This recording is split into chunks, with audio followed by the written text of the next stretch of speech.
Tonight we have Jim Laurino, one of our elected artists. Many awards he's won for plein air painting and his unique self-built frames. So he's going to show us how he does that tonight. Here's Jim.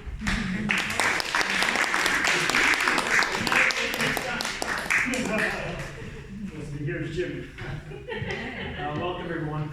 Just before we start, just quick, most of us artists, painters? Yeah, okay. So I was going to do a little demo. I might start earlier just to get into the style of my painting. But I was hoping tonight to cover, I got a little cheat sheet here, 4 different topics, basically kind of my setup, how I approach painting, talk a little bit about that, talk a little bit about plein air competitions. I do a lot of those and I like them, and I'll explain why and what's involved there. Talk a little bit about my framing, how it evolved and what I do now, and we'll also talk, I won't talk as much as I'll show you, just kind of how I get to the paint. And hoping it's interactive, so if you have questions, just interrupt me as I go.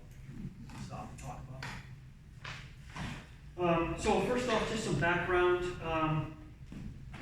And can you guys hear me okay? Yeah. Good.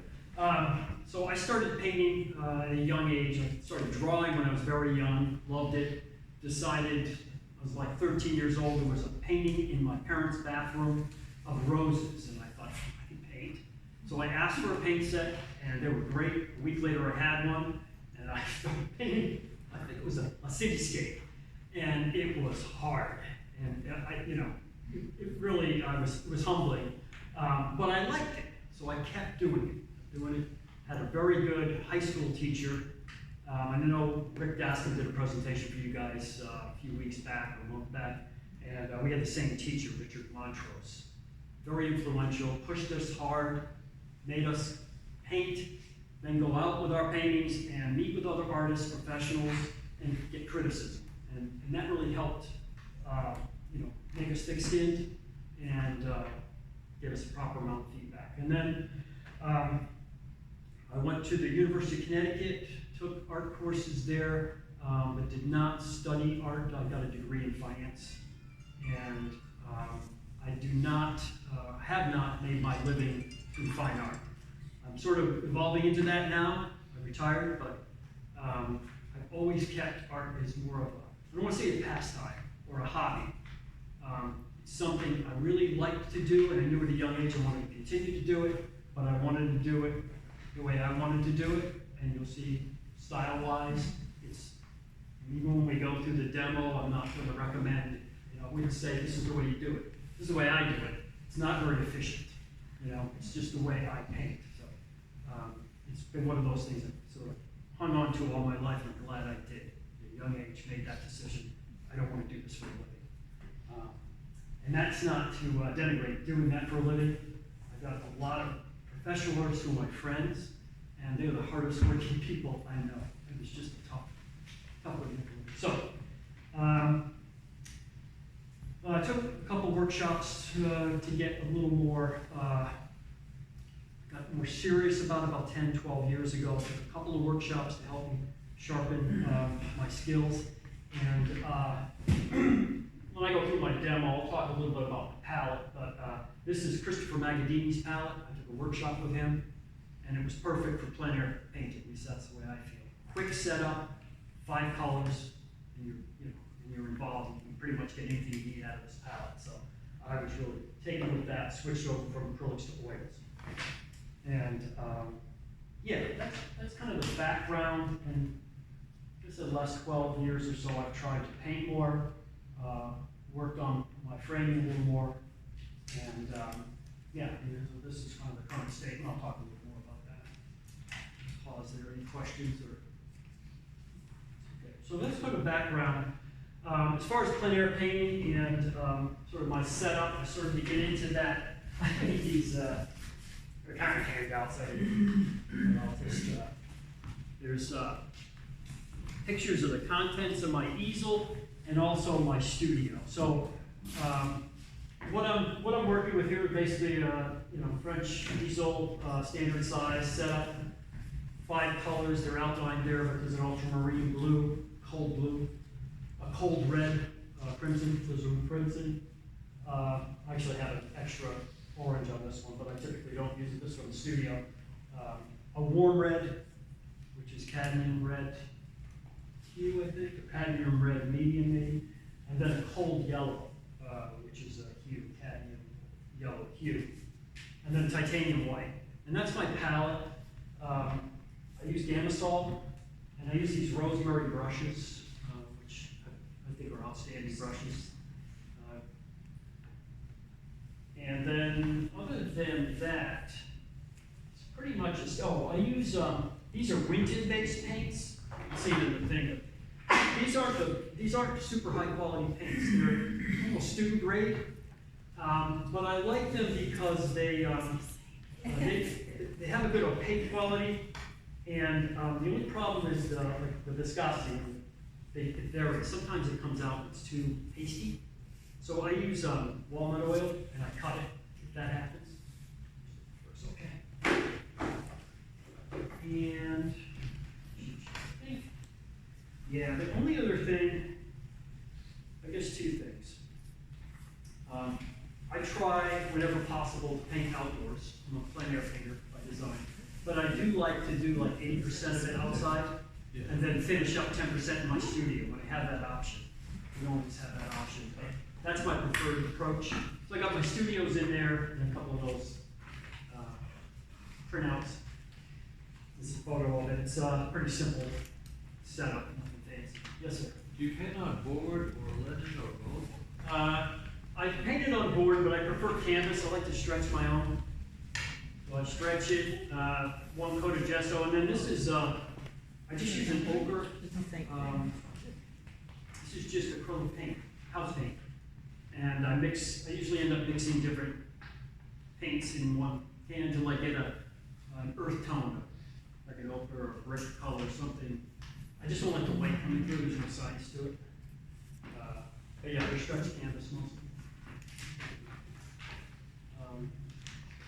And the only other thing I'd mention as far as painting and my approach is I'm an inspired painter.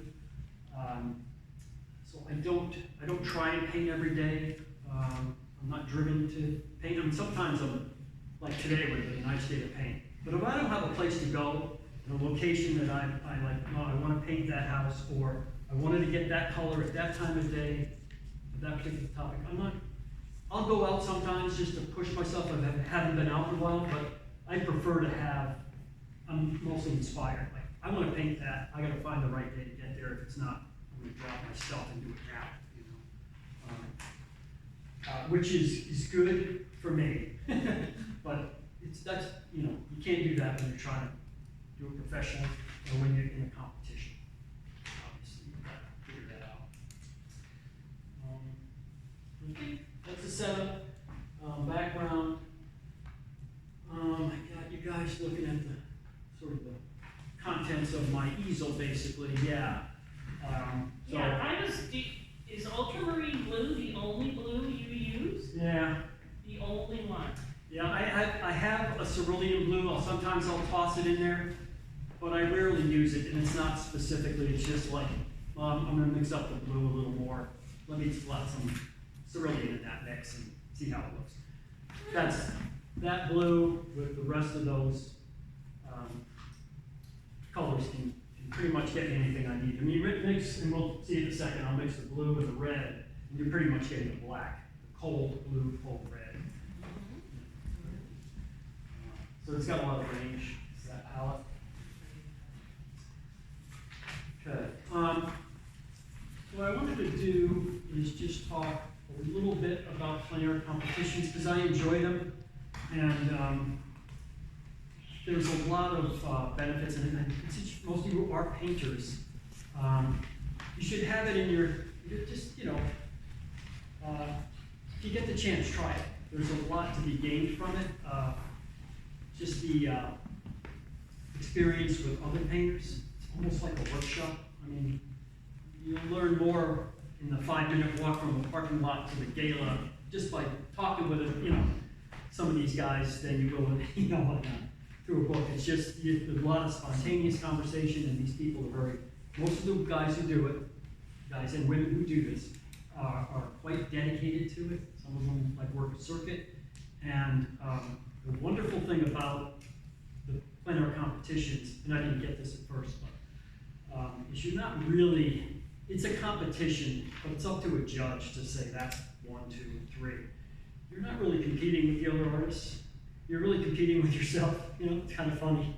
You know, and you get that at first, but then you realize, like, you know, everybody's sort of helping each other, because they know they can never be as good as me. They can be a lot better than themselves, you know, and I know that too. I'll never be as good as X, Y, and Z. So it's kind of fun, and it's very healthy in that sense. There's a lot of, I feel, camaraderie. So great educational opportunity, and just, you know, a couple of things that you do need to consider about that is you need to be a good planner, generally. I've been amazed at some people who show up late, you know, well, I'm down 3 frames, I don't have this and all that, and then by the end of the week, they've got a body of work that's, like, blows you away. How did you do that? I find most, like, for myself anyway, it's an exercise planning ahead, right? You gotta have locations figured out. And generally what these are is, often it's an arts organization, it could be a nonprofit. They will set up typically it's a week-long thing, could be shorter, an event where a group of artists will participate. Generally, they're juried in, they send in their artwork, somebody says that one, that one, that one. You assemble these people, they stay for a week and generate maybe 3 to 5 paintings, maybe more. And then they're entered into this competition, and there's various sales opportunities throughout the week, dinners, opportunities to meet with collectors, and typically a large gala at the end. That's usually the format. So if you're going to stay a week somewhere, you know, the Adirondacks, Cape Ann, Nova Scotia, that all these places have these events, you obviously have to travel well, you know, have the right amount of gear, all your logistics lined up. And with painting, at least for me, when you set out to work, it's very tough to pick it up from scratch. You're in a new environment, so how do you know where to go that first day? How do you know which direction the sun's going to be? Even if you find a place, you've got to map all that out. I do a lot of pre-work, like I just use Google. It's great, you can drive a lot of the same roads you're going to be on and see, oh, I don't want to go down there, you know, I want to go to that spot, right? That looks promising, and typically you'll arrive a day early and check out, you know, half a dozen places. And then you've got to figure out, okay, tomorrow morning, if it's going to rain, I want to be here. If it's not going to rain, I want to be here, and I want to be over there in the afternoon. And so you sort of line up everything, you know, 1 or 2 days worth of stuff. At least that's the way I approach it. And then as the week unfolds, you've got some paintings, you've got some new locations, you're you know, doing the pre-work for the next day, that night. So it's a, you know, I consider fairly intense process, but it's a blast because all you're thinking about is painting, and you just don't have that opportunity at home. You know, there's always a distraction, there's always something else you got to take care of. But when you're on one of these roles, you know, you're just thinking about painting, where am I going to be? What's my, you know, what size canvas, all that good stuff. So I've done quite a few of those, had some success with them, sales-wise, award-wise. It's just terrific validation of your work. You know, you want to. I've had one award, which was the Artist Choice Award for the event, like your body of work, and that's, to me, you know, you don't get any money for it, but it's to me it's a hoot, right? Well, all the artists that were involved thought, yeah, that guy did the best body work. To me, that's a big deal. So that was kind of cool. And then, you know, there's monetary awards and, like I said, different types of events that you go throughout the week. The other thing I'll mention, and again, this was a learning opportunity for me, is when you visit these places, especially if they're, you know, an hour or more drive from your home, typically they are, at least for me, they're 3 hours, 5 hours away. The organizers arrange for host families to house the artists for that week. And that in itself is a worthwhile experience, just getting airdropped into somebody's home. You know, you have dinner with them, you hear all their issues, their problems, the good stuff, they tell you where to go, and it's just, to me, a really refreshing part of that whole experience.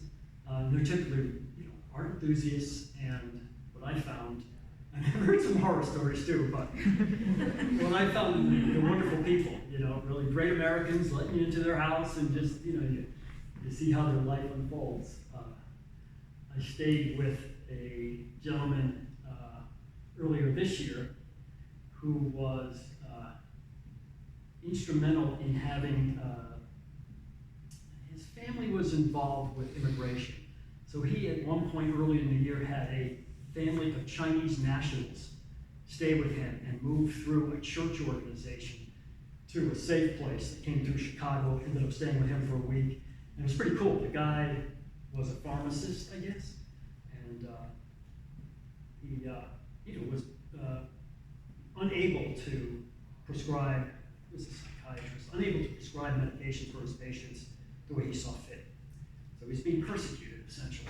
Got out of the country, got his family out, and this gentleman was helping him move through to a safe place in the U.S.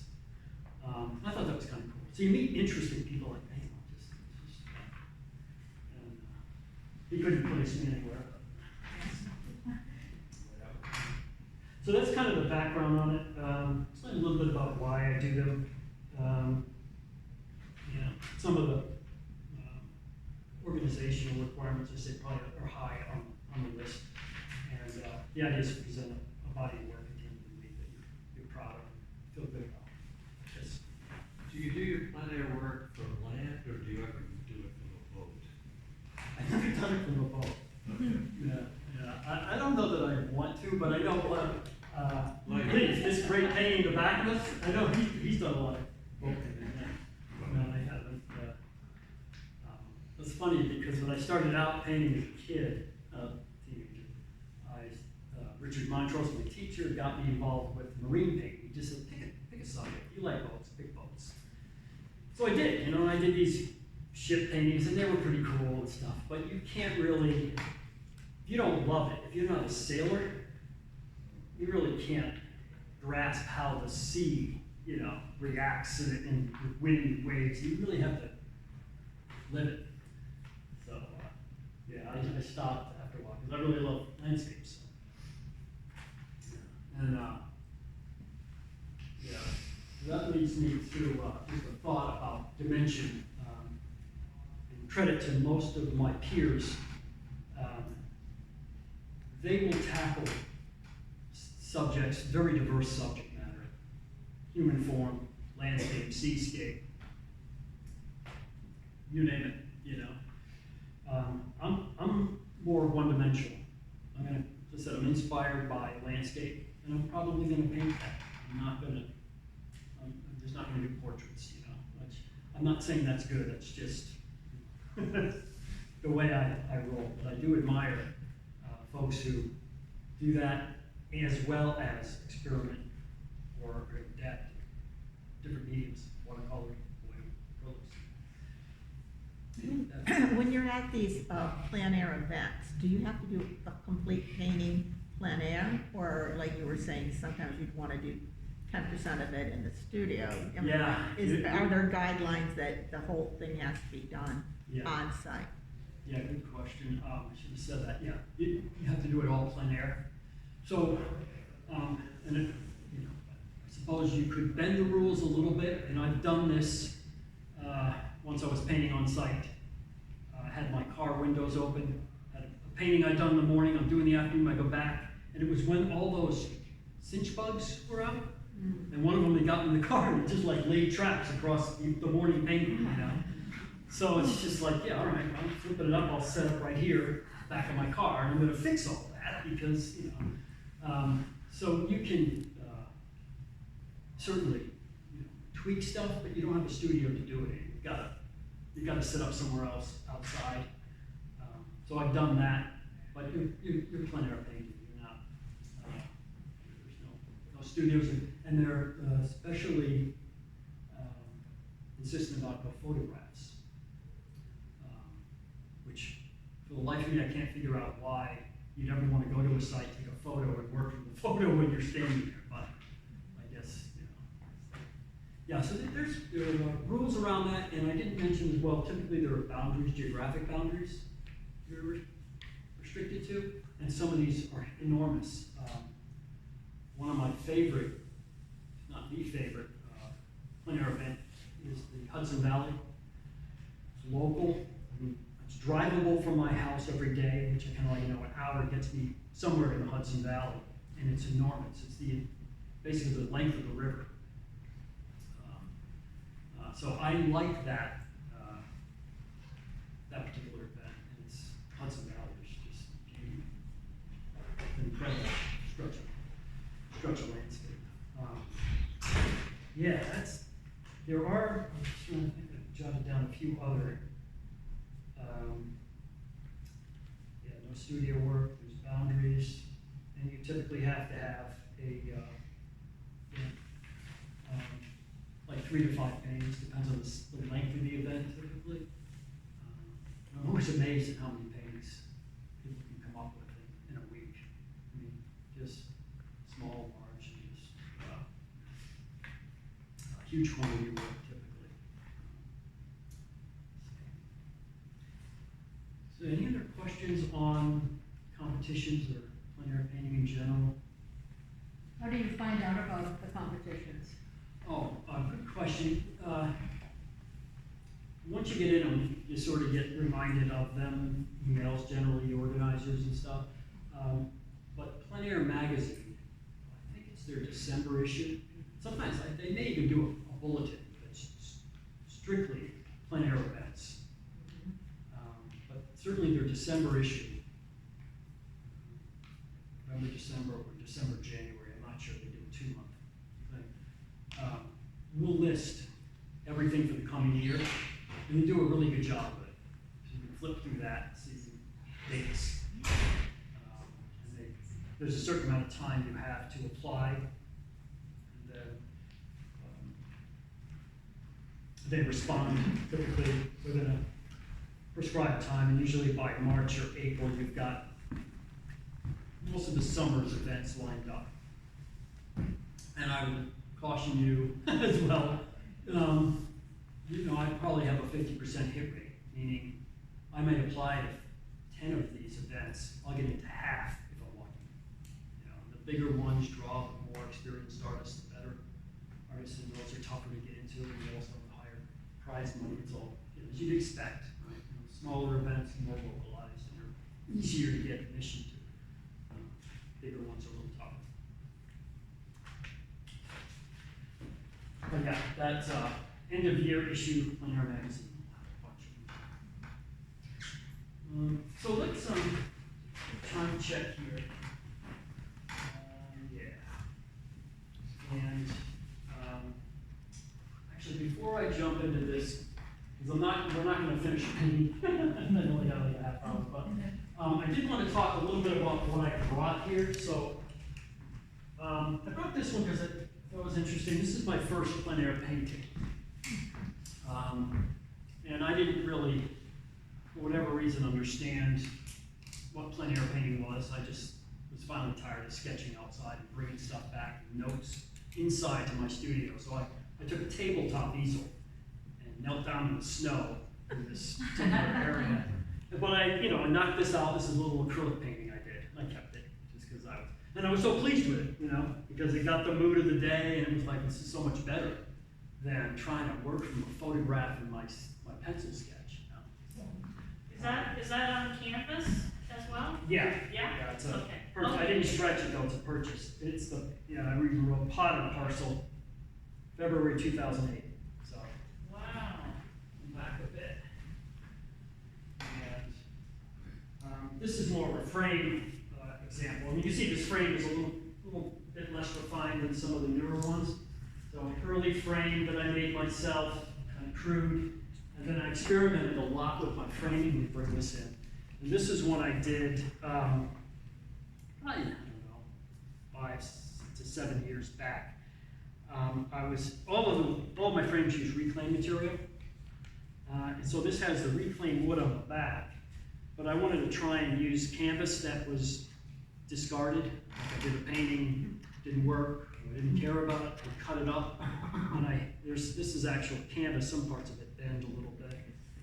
And these are like wood chips, and I just wanted to experiment. So I don't particularly like this frame, you know.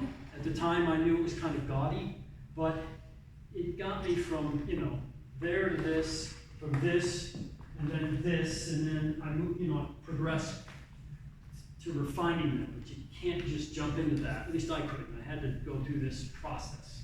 So that's why I brought this one. And then this was a blast, but it also took forever to build, you know. Yeah. Because there's like a little frame inside a frame there. And we'll talk about framing last, because I'd like to start this. You know, what I was hoping to do here, this on, is just give you a sense for, I'm going to pass these paintings out, actually. Did you expect to get them all back? Yeah, give you guys start with this one.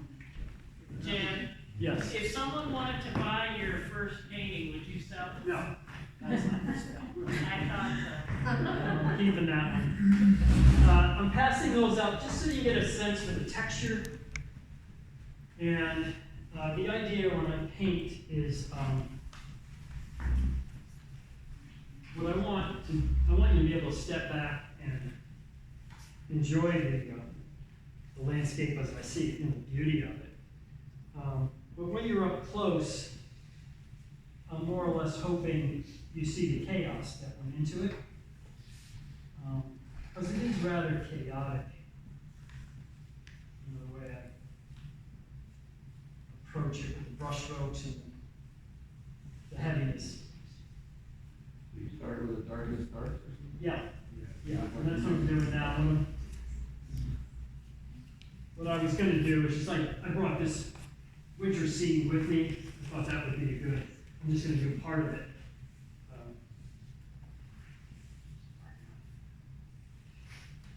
Just to give you a sense of how I might approach a subject like this. And that painting was not plein air. I did a plein air study, and I found, you know, I didn't get adequate time for the composition. I didn't like the composition of the plein air study, but I liked what I had done with this background, the sky, the lighting. So I did this larger. And I'm not saying it's that much better than the study, but it is more complete. It flows a little better.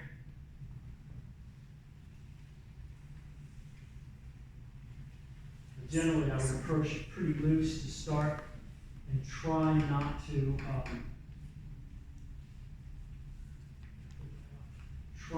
make the paint to start with too thick, because I'm going to build layers of paint on it. It's just the way I like to approach it. Did you prime that canvas? I did prime it with gesso, and then I put the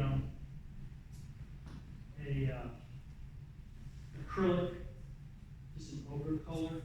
This is just house paint. I just, like I was saying before, I don't like the white coming through my canvas, so I'd rather have earth tone of some type.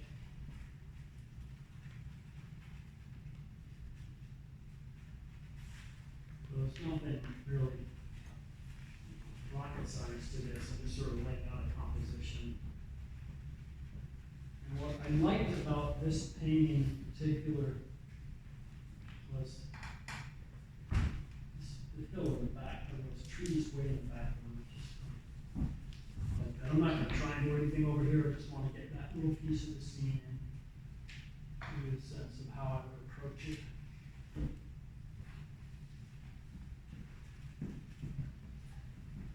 So I lay it out pretty much like that, with the darkest darks. And then I'd lighten it up from there, and then just build on Have you used any walnut oil yet? it. No. Question, I know this white could probably use it. Do you use turpentine? It's Gamasol, so it's like, odorless Turks.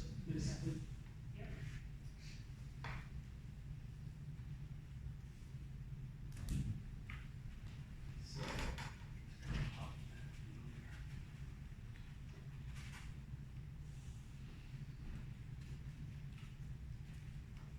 and often the beginning parts of my paintings is like, it's like wrestling an alligator, because I know I'm gonna build up paint, the color.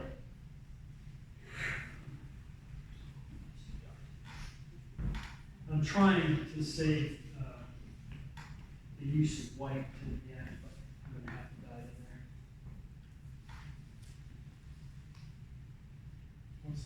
Once the titanium white gets in the mix, there's no going back.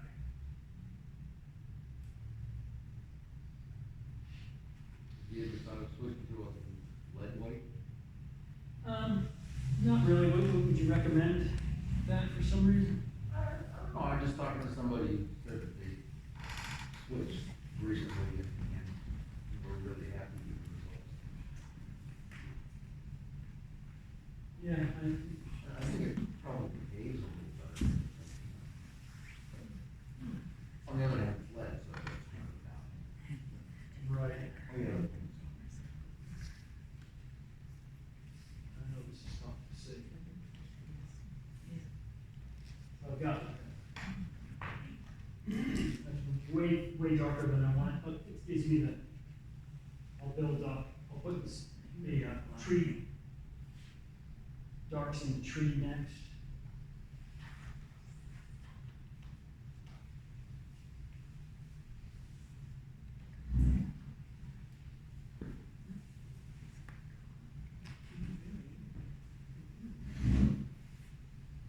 In the early stages, I don't really clean the brush that much, because it's all, I'll just use it.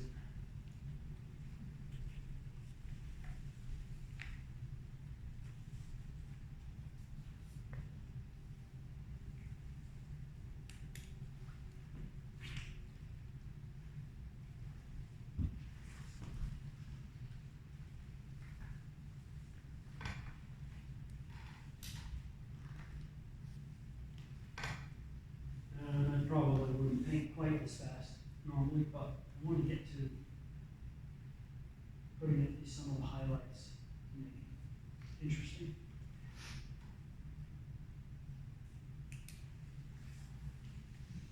That setup you have there is what you would take out into the field to do this? Yep, exactly.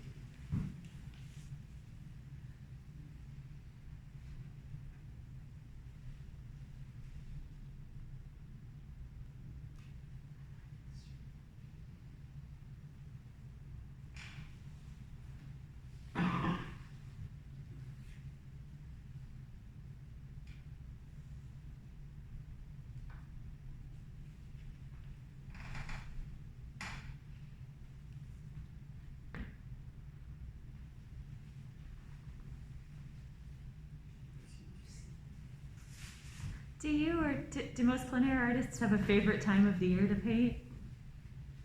I suppose, I think mine would probably be the warmer weather. Didn't mean for that to be funny, but it's true. Right? Outside, Although we were talking earlier about winter painting, yeah, and it is somewhat simplified. You just don't have, it's easier to make decisions about composition and what to include. A lot of white, a lot of blues, So in that sense, it's nice. But I've been, especially early on, trying to paint out in the cold, and you get to like 20 degrees or so, maybe a little colder. Paints get gummy, it's hard to control, your fingers are frozen, it's like, what, that to me doesn't make a lot of sense. Though I will say right now, there's an auction for a painting society in Saskatchewan, Canada, and a lot of their paintings run to snow. Yeah. So, they must have worked it out somewhere along the way. Yeah, well, I mean, you can manage it with the right gear. But I don't know how you get around, once it gets too cold, how you keep paints from freezing. I did see a demo once by a guy who took a trailer, like a camping trailer, and rigged it up with a heater, and, plein air paint through the windows. Yeah, Stay warm. is it, John Rear, there's that park in Connecticut, it's actually a state park. In Branchville, Connecticut, Rear Farm. He had a, like a shed almost, with skids on it, like, so oxen would pull it around, so he could paint his property. And windows and stuff. I mean, it was like the 1800s, you know?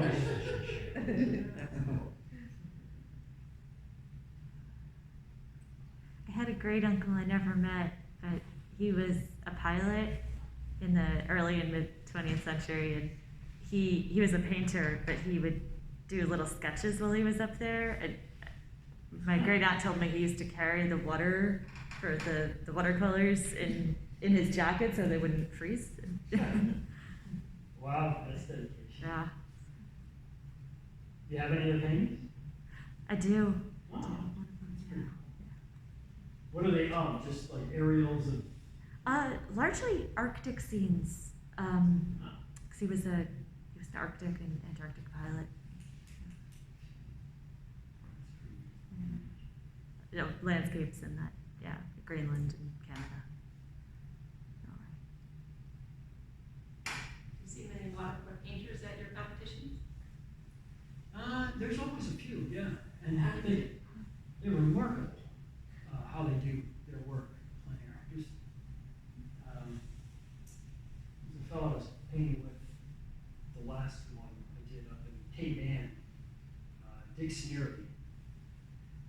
And that guy's just so good. I mean, setting up outside and just the detail, amazing. Yeah, so they, and a lot of pastel painters as well. And acrylic painters, and that blows me away, how they manage.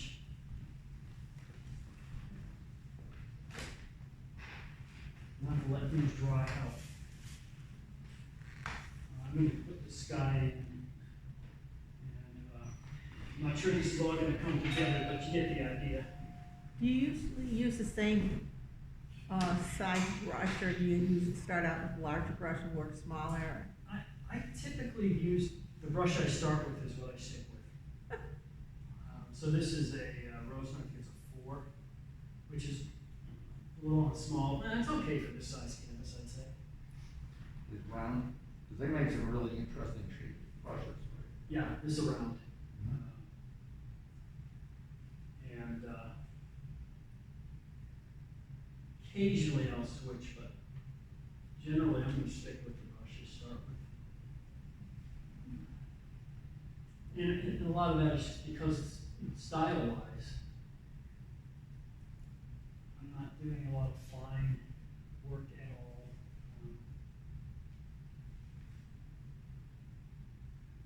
Maybe good or bad, but that's just the way I approach it. So the technique you got for getting skinny branches and tree trunks is to paint them wide and then overpaint them down to the skinny? Yeah, more or less, but if we had it, this is probably, a size canvas like this would probably take me 3 hours to do. And I'd probably step back more. This tree looks goofy to me, right, even up front, but I don't really care about it for this purpose. I would build up, like, once I put the sky in, now that's gonna throw, this is gonna look wicked dark, I know I have to address that. But then I might go back over these darks, you know, well, I'm gonna redo that, and then I'll go back over the sky. And like I said, initially, it's not efficient, but it builds up a texture and a color block that appeals to me. I just like the way that comes through in the end painting. I enjoy some of that chaos. Did you ever paint blending wet on wet, or you just always layers? Well, try not to blend anything on the canvas. I want to mix my paints here. What I'm trying to do is put this over what's already there, and then build on it. But it happens like all, you know, it's like, oh, I'm mixing it because I put way too much paint on to start with. I have no choice unless I want to scrape it off. And that can work, but as a rule, it's just try not to do that.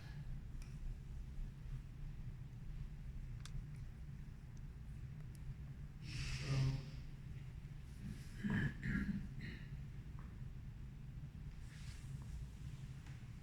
I'm going to focus up on the top part because this is the more interesting section to me. I've probably done enough for you to get the effect, but I want to just do that. This tree line, because that's what I found interesting in the original.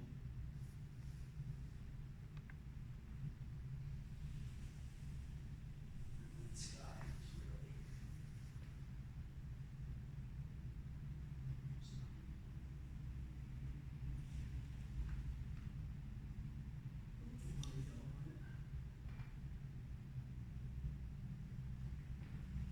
switch up to that.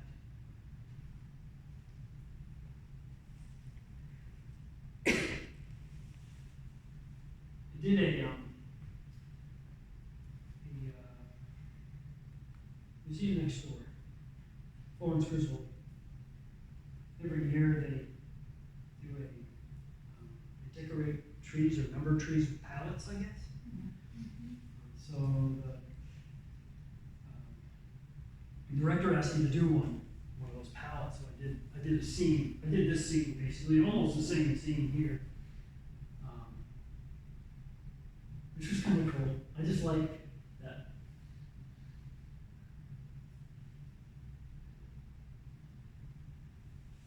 So this is like the second pass of this bank of trees behind here. And I probably, the original painting, if you got up close and looked at it, there's got to be 100 different colors.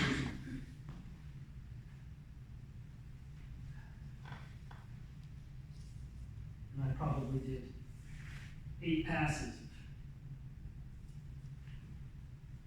paint to push that hill, to push those trees back and pop everything forward.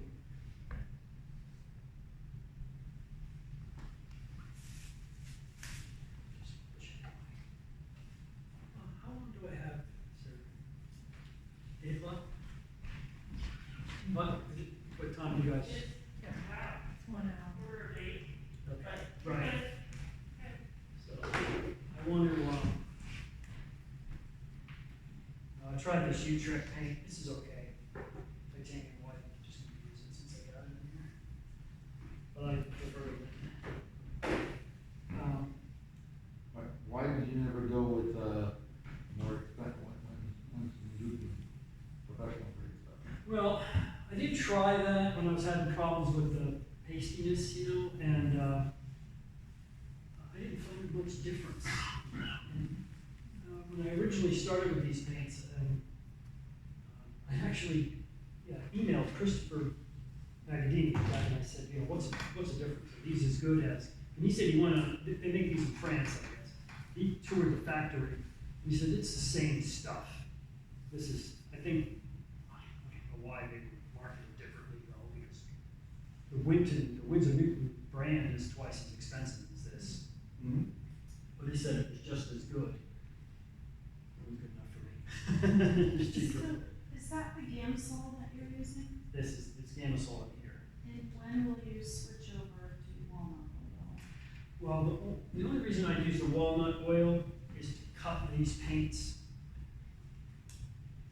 So this is typically what I would do, is just, this yellow is, I just pour a little bit in there. And cut it. And only because, I just typically cut it, put more yellow in there. Only because the paint happens to be pasty, not the consistency I want. So I'd rather not use the walnut oil at all. But I bring it along because I've run into trouble with these paints.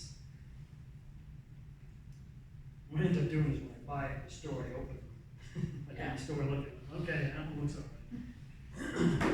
Do you use the Gamasol while you're painting to cut or thin it?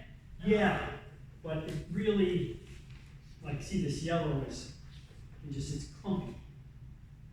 And now normally I wouldn't let it get full of the rest of the orange, but red. But that's basically what I do. So that, and then you can use the Gamasol to thin it a little more, as you'd expect.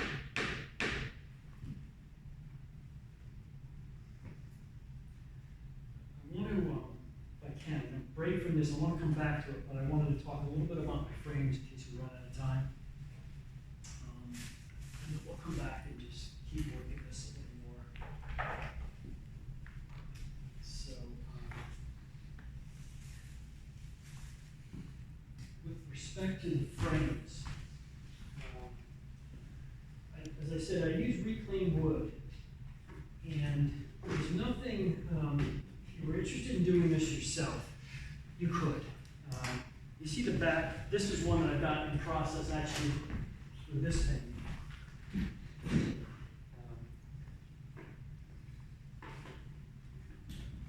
I thought I'd bring it along since I'm working on it, but it's just a 12 by 12.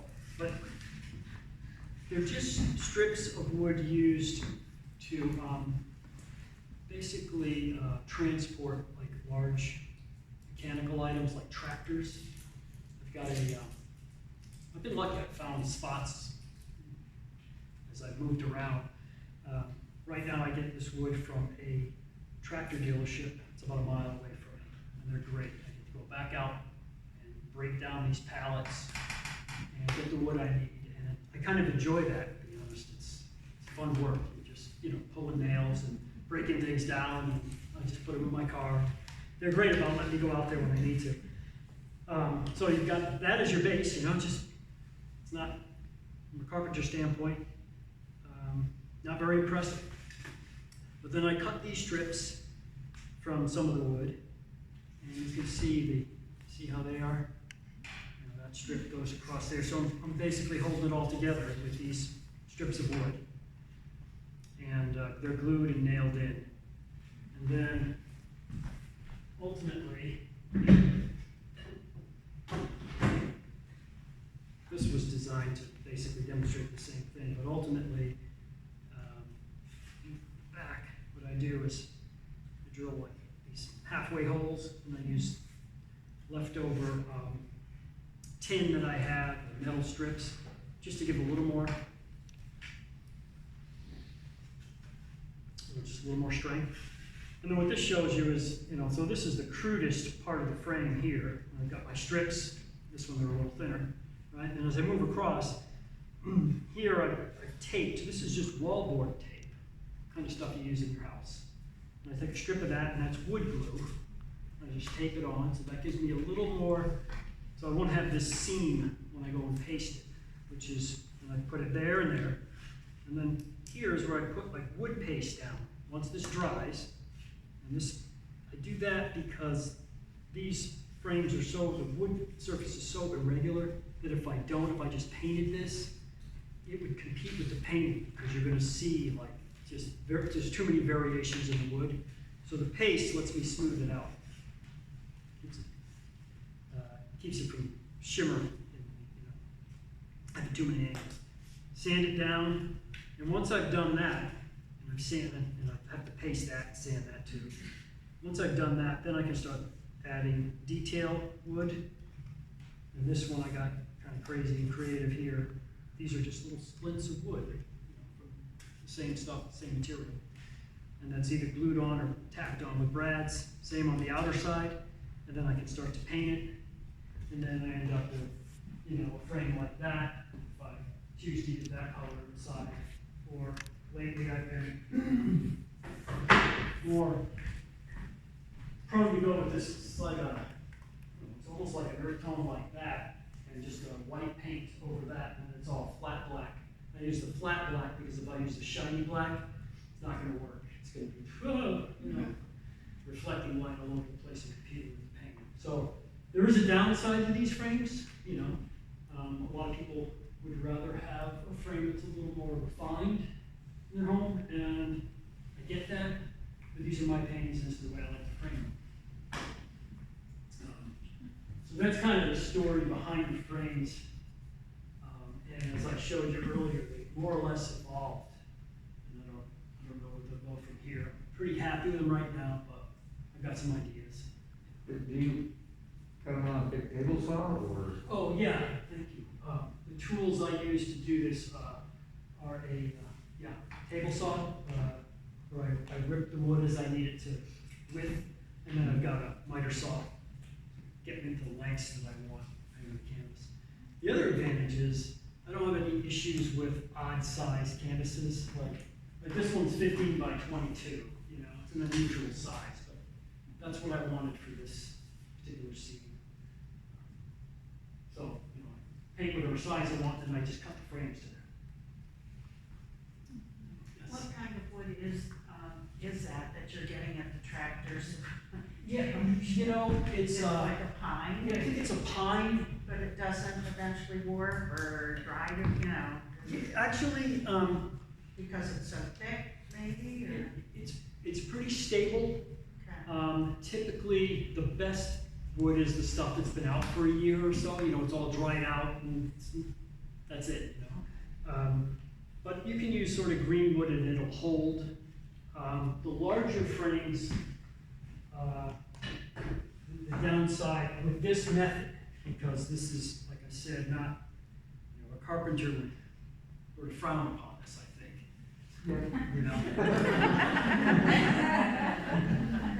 And so there are some inherent flaws, and that's why I have the tape here. With the larger frames, it's like if people drop them, or that's too much stress, and they'll crack along these seams. So I just repair them, when that happens. And usually it's not a severe thing, but I can see it. It's like, oh yeah, it's starting. So I'll just dig into it and reseal it. When you go to the Plein Air contest, though, you have to have your frames along with you, right? Yes. So you just make like 10 frames in different sizes? Yes, exactly, Bevan. And that's fairly time consuming, because I gotta stretch all my canvases and make sure I have frames for them. At this point, I've got a lot of frames and a lot of paintings, like most of us do, But yeah, I want them all uniform, because part of those, you want a consistent body of work. And I've seen great painters, and they've got 6 different styles of frames on their body of work, and it's like, why, that one's okay, but those 3 look, doesn't work, so you're better off with a theme. So yeah, pull it all together. And don't they mark your canvases too when you get there? Yes. I didn't mention that. If I have one. Yeah. And you guys, if you look at the back, yeah, in fact, this one's seen some miles. So this one was originally stamped for Plein Air West Reading, which is in eastern Pennsylvania. And then this painting was done in Cape Ann, Plein Air. So this was Massachusetts. This was a scene about half mile from the house I was staying. It was absolutely stunning. But yeah, they put a little stamp on the back, and they do that when you arrive because theoretically you could have showed up 3 weeks earlier, done a beautiful studio painting, and that wouldn't have been fair. And I get that, you know, but it's still, I think it burdens a lot of the painters. You know, when you show up, it's like, they're not going to open till 9. So I just lost 3 hours, you know, while I'm waiting to get this thing stamped. It can be very frustrating, but it's a necessary to make sure. Yes, thanks for. Did you mention if you stretch your own canvases, do you make your own? I stretch my own. I buy the stretchers. Okay. Yeah, I've made stretchers in the past. It's a lot of work. It's just easier to buy. And they're more uniform, you know, just square. They square up better. And you just eat linen or? No. What's your choice of It's just cotton. cotton? And I can get away with that because of my painting style. Mhm. You know? In fact, I was this Cape Ann. I was so impressed with Kendall Ward. All his canvases were so uniform and stapled properly on it, you know. And it was linen, and his is a very elaborate process. He does his own. And mine, the back of mine, I just staple and cut it. It's pretty rough. You know, this is actually a good one for me. But it sort of works for the style and get out quickly. Yes. So how do you find your locations other than competitions? Like, how do you find your locations? Do you look on the internet? Do you look at like you were saying about Google Roads for your figuring out for your competitions? Do you do the same kind of thing for? Locally, generally no. Okay. You know, I'm usually out enough that I'll drive, you know, I might, you know, I have 15 minutes. I haven't been down that road. Let's see what's down there. I'll Okay. drive and loop around and maybe find something that interests me. But often it's places that aren't far from my home or that I've been to. It's just that it's a different season or I'm catching it a different time of day. Wow, look at that, you know. Yeah, so stuff like that. I just want to see if I can pull a little more out of this, but yeah, more questions, just shout them out. But that's pretty much it for the frames, I think, the background on those. And on my website, I have just a brief on what I just explained, like a one-pager, you know, and I didn't bring any cards with me. They're in the car, but if any of you guys are interested, it's just jimlaurino.com. My email address is out there. I'd be glad to walk you through how I do the frames, you know, by phone. I can just, if there's any questions you have. I've had folks ask me if I sell them. I don't. Like, I don't build frames to sell. I just make my own use. So is any of the inspiration for making your own frames the fact that frames are expensive? I mean, you get a $500 painting with a $200, $300 frame. Yeah, not Really, because you can make up the cost of the frame when you sell a painting, you know. Maybe at one point when I was younger, probably, yeah, you know, that's when I kind of just built that myself. But at this point, I really enjoy making these frames. It's a different type of process. It's very creative, but it's also much more mechanical. So it's sort of an easier way of thinking while you're putting it together. It's like assembling a puzzle almost. And you get used to the start out thing. That first one I showed you, I call that a kit. Like making the kit is just, it's like math, you know, measure it onto the bone. And then when you get into the detail work, that's where it becomes more creative. Like it's a different type of, but this is, painting to me is the hard stuff. Really, it's the hardest thing I do. How you guys feel about it? It's like total concentration. And usually there's a lot of expletives and things you can't do here. Since you've got that miter saw,